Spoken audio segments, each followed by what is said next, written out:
Welcome back to our channel. Today, we're diving into major developments from the United States that could shape the future of the Philippines' maritime dispute with China.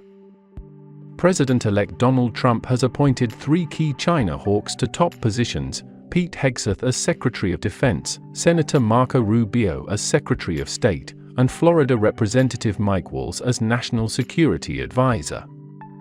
Let's break down how these appointments could impact the Philippines. First, let's talk about Pete Hegseth, Trump's pick for Secretary of Defense. Hegseth, a former U.S. Army officer with combat experience in Iraq and Afghanistan, is a known critic of China's military and economic expansion. His stance on the Indo-Pacific region is clear: the United States needs to take a firm approach to counter China's influence. Hegseth's appointment is significant for the Philippines, as he supports deploying more U.S. military assets in the region. This could mean an increase in joint military exercises, more advanced weapons systems, and enhanced military presence near Philippine waters. For the Philippines, a stronger U.S. military presence could serve as a powerful deterrent against Chinese encroachment in the West Philippine Sea. With Hegseth leading the Department of Defense, the Philippines may see Washington as a more committed partner in preserving its territorial rights. Senator Marco Rubio's appointment as Secretary of State could mark a shift in U.S. diplomatic efforts in the South China Sea.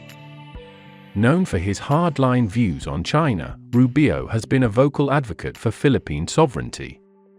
He has consistently condemned Beijing's militarization of artificial islands and its harassment of Philippine vessels. As Secretary of State, Rubio could lead efforts to amplify diplomatic pressure on China, strengthen the Philippines' defense posture, and promote closer military cooperation with Manila. Rubio's leadership could also mean that Washington might push for more joint patrols, intelligence sharing, and arms support for the Philippines. This would help Manila better defend its exclusive economic zone, EEZ, from potential threats, reinforcing its position in the region. Finally, let's look at Mike Waltz, the anticipated National Security Advisor. Waltz is a staunch advocate for a strong stance against what he calls the greatest threat to U.S. security, China. His expertise in security policy and his clear vision of China as a rival could lead to even more aggressive U.S. support for allies in the Indo-Pacific, particularly the Philippines. With Waltz advising on national security, the Philippines can expect increased U.S. monitoring of Chinese activities and perhaps stronger coordination in response to Chinese movements in contested waters.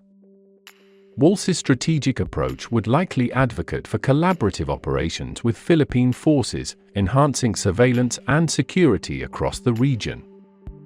Together, the appointments of Pete Hegseth, Marco Rubio, and Mike Waltz mark a potential turning point for U.S.-Philippine relations in the face of Chinese expansionism. With these key figures in the Trump administration pushing for a more assertive stance against Beijing, Manila could find a more reliable ally in Washington, one that might go beyond words and offer stronger action. For the Philippines, this could mean a safer and more secure future in the West Philippine Sea. Thanks for watching. Don't forget to like, subscribe, and hit the bell icon for more updates on defense and geopolitical issues impacting the Philippines. Let us know in the comments what you think of these appointments and their potential impact on the South China Sea dispute.